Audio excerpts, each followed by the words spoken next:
Bonjour mesdames et messieurs, nous sommes très contents de nous retrouver parmi vous ce dimanche 11 juin 2023 dans le cadre de cette antenne, l'antenne du dimanche qui vous informe sur le plan local, national et international. Commençons par cette affaire de 2500 dollars américains comme salaire. C'est Matata Ponyo qui a été contredit par les professeurs d'université.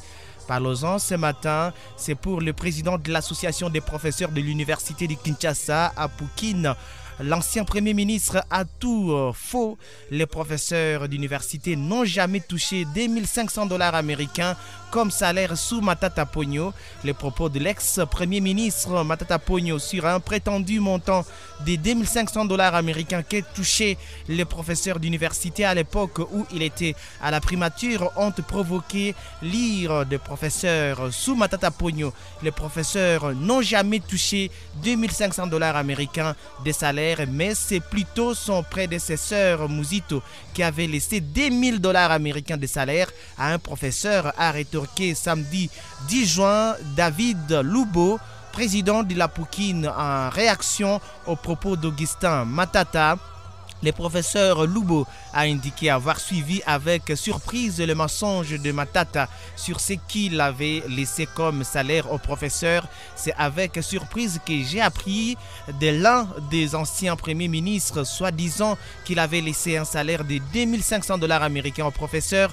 Notre démenti est catégorique. Non seulement que le professeur n'a jamais touché 2500 dollars américains sous son règne, il n'avait même pas ajouté un franc au professeur, même pas à tout autre fonctionnaire. Le président de la Poukine affirme que l'ancien premier ministre devenu opposant a laissé les enseignants dans la misère la plus noire. Il reproche à Matata de n'avoir en aucune fois durant son règne entrepris l'initiative tendant à améliorer les conditions des professeurs. Ce n'est pas intéressant ce discours. La dépréciation a commencé pendant qu'il était à la primature. Je voudrais dire au nom de la Poukine que s'il y a des discours propagandistes, alors que cela n'implique pas le salaire des misères que nous touchons. Je suis convaincu que M. Matata s'est moqué de nous. Non seulement il désirait devenir professeur, mais il nous a laissé dans la misère la plus noire, a conclu David Lubo, professeur à l'université de Kinshasa. Dans une récente conférence débat à Bukavu, au Sud Kivu, l'ex-premier ministre avait prétendu avoir accordé 2500 dollars américains à un professeur d'université pendant son règne, ce que les enseignants contestent de la manière la plus virulente. Voilà l'actualité nous proposée ce matin par les médias en ligne mediacongo.net. Ce même point d'actualité a été proposé par sur 7.cd.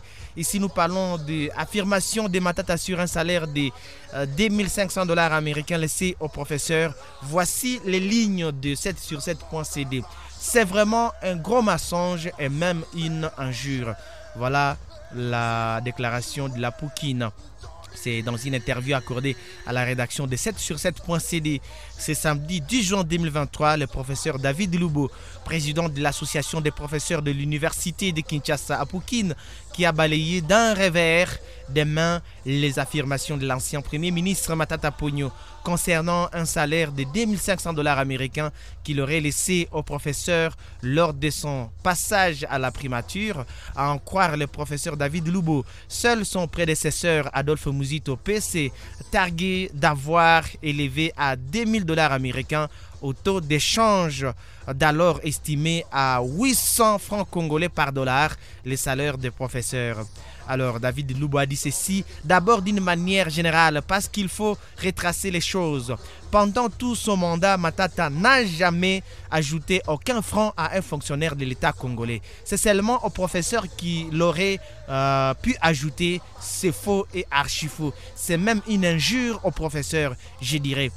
La seule personne qui avait laissé 2000 dollars américains à un professeur, c'est le premier ministre Muzito. Et avec la dépréciation du franc congolais sous Matata, il nous a d'ailleurs fait perdre ce pouvoir d'achat. Matata n'a rien ajouté. C'est un gros mensonge, a-t-il dit le professeur. Il rappelle par ailleurs que les efforts de réajustement au taux budgétaire ont commencé sous Bruno Tshibala. Même avec l'ancien Premier ministre Tshibala, on a essayé de travailler alors palier par palier. Le premier palier, c'est donc qui a ramené le pouvoir d'achat de moitié comparé à celui du temps de Muzito. Alors, on l'avait eu en 2016 et le deuxième palier, bon, le troisième palier n'est jamais venu, surtout avec les élections, a-t-il renchéri. Pour rappel, le président du LGD, Leadership et Gouvernance pour le Développement, Louis Matata Ponyo, parti politique de l'opposition, s'est vanté de son bilan en tant que Premier ministre de la RDC lors de son interview accordée le 2 juin dernier à Bukavu. Alors, changeons de chapitre. Nous parlons de Salomon Kalonda qui a été transféré à la prison de Ndolo. C'est après son audition hier samedi 10 juin au siège de la détention militaire des activités anti-patrie de Niap. Salomon Kalonda, conseiller spécial et bras droit de Moïse Katumbi, a été transféré à la prison d'Ndolo. Salomon Kalonda, apprend-on, a contesté les PV de ses auditions au niveau de la DEMIAP. La prochaine audition est prévue pour le lundi 12 juin prochain. Accusé entre autres de détention illégale d'armes et de tentatives de renversement du régime, Salomon Kalonda a été arrêté à l'aéroport d'Ndjili avant sa détention à la DEMIAP. Ces maisons ont également été perquisitionnées par les services de sécurité. Toujours à Kinshasa, ici c'est la fondation Musée Laurent Désiré Kabila qui dénonce les attaques nocturnes contre son siège social. Parlons-en, c'est la fondation Musée Laurent Désiré Kabila qui condamne avec fermeté la récurrence des actes qu'elle qualifie de barbares, criminels et ignobles contre son siège social. Dans un communiqué de presse dont une copie est parvenue ce samedi 10 juin à Radio Kapi, cette organisation dénonce de ces actes qui violent les lois de la République sur la protection des droits garantis et l'inviolation des domiciles. Dans ses communiqués, la présidente de cette formation, de cette fondation, Jeannette Kabila, parle d'attaque du siège de sa structure située dans la commune de la Gombe dans la nuit du 1er au 2 juin par des personnes soupçonnées être des agents des services de sécurité et un commando militaire non identifié. Jeannette Kabila souligne que c'est la deuxième fois que la fondation Musée Laurent Désiré Kabila est attaquée.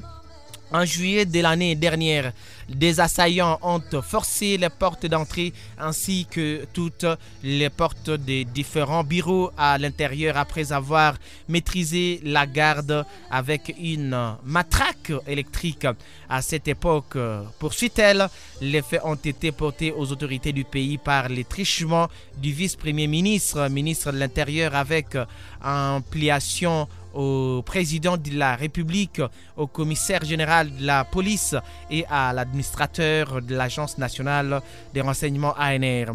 Ces actes, selon Jeannette Kabila, profanent la mémoire de Laurent Désiré Kabila, digne fils du pays qui a consacré sa jeunesse et sa vie dans les combats du système dictatorial. Ainsi, pour la paix et l'harmonie sociale, chacun a la responsabilité et l'obligation de respecter les anciens présidents de la République et tous ceux qui ont sacrifié leur jeunesse pour l'intérêt du pays, parfois jusqu'au sacrifice suprême, conclut-elle.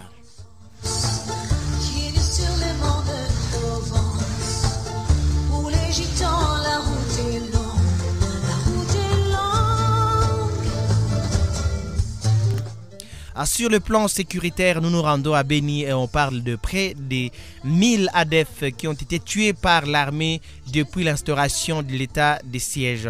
C'est près de 1000 rebelles ADF qui ont été tués par les forces armées de la République démocratique du Congo FARDC dans différentes opérations menées depuis l'instauration de l'état de siège en territoire de Béni au Nord Kivu. Ces chiffres ont été livrés à la presse ce samedi 10 juin 2023 en ville de Béni par les secteurs opérationnels opérationnel Sokola 1 Grand Nord via son porte-parole dans un point de presse. Pendant l'état de siège, nous avons mené des opérations par ici, par là, dans la région de Béni, contre les groupes armés, notamment les ADF et leurs alliés. La sommation aujourd'hui des corps vus est des 907, à l'exception des corps des ADF qui sont transportés dans une destination inconnue par ces troupes. Ce bilan a été réalisé dans cette zone de Béni, a fait savoir le capitaine Anthony Mwalushaï, porte-parole du secteur opérationnel Sokola 1 Grand Nord. La même source ajoute que plusieurs collaborateurs des ADF sont déjà aux arrêts. 702 collaborateurs des ADF ont été arrêtés par l'armée. Parmi eux, il y a des chefs des villages, des quartiers. Aussi, l'armée a arrêté de nombreux leaders ADF, dont les Jordaniens, des Pakistanais, des Kenyans, des Afghans, tous des figures emblématiques, certifie-t-il. Entre-temps, 10 autres ravitailleurs des ADF ont été présentés à la presse par l'armée les mêmes jours. Pour la même occasion, l'armée a signifié que les stades du 15 octobre de la ville de Béni étaient dans les viseurs des ADF par un attentat. 4 suspects sont déjà aux arrêts. Il s'est de noter que ces révélations de l'armée interviennent alors que plusieurs villages du secteur des Rwenzori sont secoués par les attaques répétitives des rebelles ADF. La dernière attaque a été vécue dans l'agglomération de Bukokoma où 14 civils ont été exécutés. C'est s'amuser.